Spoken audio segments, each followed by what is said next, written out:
hindi na. Kasi nga, ang nangyari nun, wala akong, di ba sabi ni VP siya, may 9 na warnings, di ba?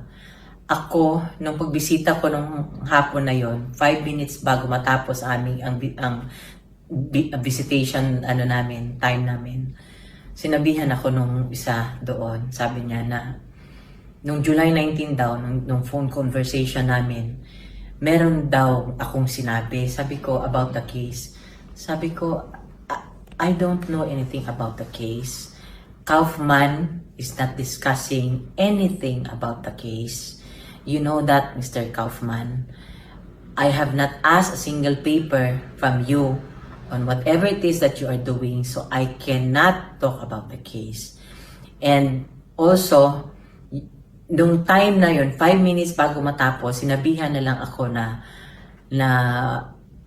isususpend daw ako. Ang sabi pa nga ni PRD, doon sa lalaki na nagsabi na, sabi niya, you cannot do that. Yun niya. Kasi, you know, he is expecting me. He knows that this is my turn. This is my time right now. This is my schedule to visit him. And, you know, ako kasi nurse, di ba, na-assess ko siya, yung first time ko na, itong visit ko na ito, the only day na visit ko siya, nung pagdating ko talaga, straight from the airport, nilagay ko lang yung gamit ko sa hotel, na in-assess ko na siya, nakita ko na yung dito niya, malalim. Yun, tapos, check ko sa kanya, control ang emotions ko na tapos, noon, after nung just 5 minutes, saka ako nilapitan nung lalaki, sabi niya, suspend daw. And this is exactly what the PRD said. You cannot do that, sinabi niya. Tapos the following day, wala lang akong visit. Sabi ko sa kanya, I don't say anything about the case. All I tell him is, he asks me usually about the news. I'm sure the same kami ng sinabi ni VP, kasi news yun eh. Pareho kami ng sinabi ni VP kasi narinig niya rin yun sa news. Kaya nga sabi ni VP, di ba, narinig niyo ba yun? Kayo nagsabi nun, di ba, na may 7 or 9 warnings ako. I didn't receive any. You know, ito lang ang masasabi ko. Sinabi ko na kay Mr. Kaufman, sabi ko, wala namang, alam ko, I have nothing against you, pero please do not deprive us of, you know, asking other people or asking legal opinions from other lawyers also. Pero we acknowledge you as his lawyer. Pero sabi ko nga sa kanya, baliktad tayo. Ikaw kaya ang nasa loob. Ano kaya ang gawin ng asawa mo? You know, the last time, every time I go there, I tell him, he would always ask, PRD would always ask, ano na, kumusta na? Makaano na ako, no? We cannot talk about the case. At pagkatapos ko dito, tatawagan ko ang lawyer para sa kanya mo tanungin lahat. Ganyan, always recorded yan. Recorded yan. Gusto ko nga igawin nilang public yung conversation eh. Wala ako doong madiscuss na about sa case because sabi ko, Mr. Kaufman, I'm not asking any paper from you. You are not talking to me about the case or any of your associates. And you accuse me of I'm talking about, you know, ikaw ang dinidiretso ko. Bihira ako makausap sa mga kasama mo na nagdagdag ka na ng mga lawyers dyan. So I have nothing against you. So alam ko doon ka na nagalit eh. Galit ka na doon for me. You know, I know you are protecting your practice. I don't know if you're trying to prove something. Pero kami, we are concerned about the life of this man. He is family. He is the father of my daughter. He is the father of VP, Paulo, and Baste. So, yun lang. Sabi ko nga, baliktarin natin. Ang asawa, ikaw ang nasa loob. Ano kaya ang gawain ng asawa mo? Di ba?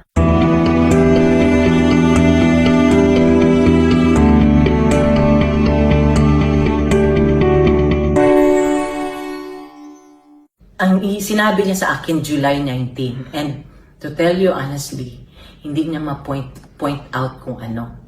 Wala siya binigay sa akin notice. I'm supposed to receive it. And then, if he was able to hear it or napansin niya na nung July 19 pa nung phone conversation, why not call me up? Kasi nung one time na si VP na nag-violate na pinasa niya ang phone, kinuha kagad ang attention niya, di ba? So, sana nakakuha ako ng kapalit ko. 'di ba sila VP din. Sila VP din, 'di ba? Pag sa laban ang isang ano na narinig ko sa kanya, bahala na miski mag-isa siya. Kaya niya nang sabihin sa ICC na na mali ang ginagawa niyo for doing this to this man. Tapos yun na nga yung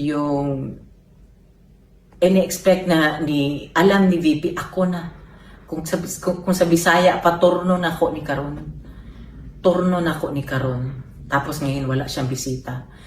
You know, even after his presidency, I'm telling you, emotionally na siya. Meron na siyang depression nun. Ngayon, sabi ko nga ito sinabi ko sa kanya, sabi ko, hindi naman ako lawyer. Lahat ng tinatanong ko sa humihingi ako ng opinion sa lawyer. Yun ang doon. Humihingi ako ng opinion sa lawyer. Maawa ka na lang. Several times ako nag-email Sabi ko, have mercy on the man, 80 years old. You know, you only get to talk to him 1 hour a day, Monday to Fridays, not on weekends. You don't see him 23 hours a day. He can, I'm telling you, I am 110% sure na may depression na yan. Ngayon, dinideprive mo ako na mabisita siya, na may maalam niya nandito ako sa labas. Dinideprive mo ako na mabisita siya, at least may makausap siya na family. You know, I am telling you, he can stay in his room, he can stay sleeping for 24 hours. Kilala ko na yung tao. Saka sabi ko 'di ba, ang opinion ko lahat, attorney, puro lang suggestion ba. Sabi ko, hindi ba kayo pupunta ng Pilipinas, kukuha ng whatever, 'di ba? Parang ganun, 'di ba? You should get more information about the man. How can you Ito pa ang question ko, how can you defend the man if you do not know the man? He's 80 years old, and then marami na siyang alam mo na, marami na siyang hindi ma-remember, hindi ma-recall, malalo na nung nagpresidente siya, mga ganun. So, yun lang ang ko. Ilang taon ba ang meron o ilang araw, ilang buwan ba meron? Do you think you can say it? Only God knows. Only God knows. Kaya kami nag-e-effort kami dito na mabisita siya, mapuntahan siya, na at least may isang family member. Kaya ako miski na ayaw niya na ako pabisitahin, nandito pa rin ako kasi in case of emergency, ako ang pinakamalapit. Imagine in case of emergency, ang taga-Pilipinas, it will take them like more than 24 hours to book a plane ticket just to come here, and it would cost them how many thousands of pesos para to. Kaya ako nandito, kaya lang syempre naaawa ako.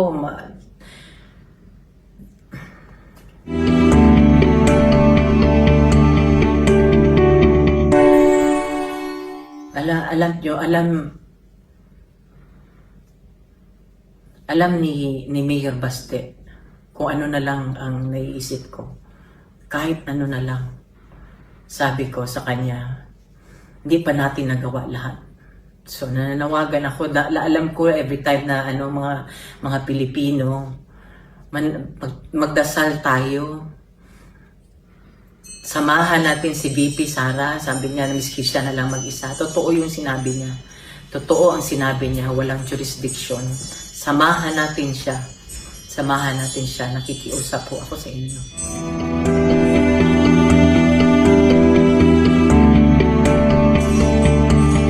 Ito, tawa. Kasi si Kitty kasi may tawag pa rin siya.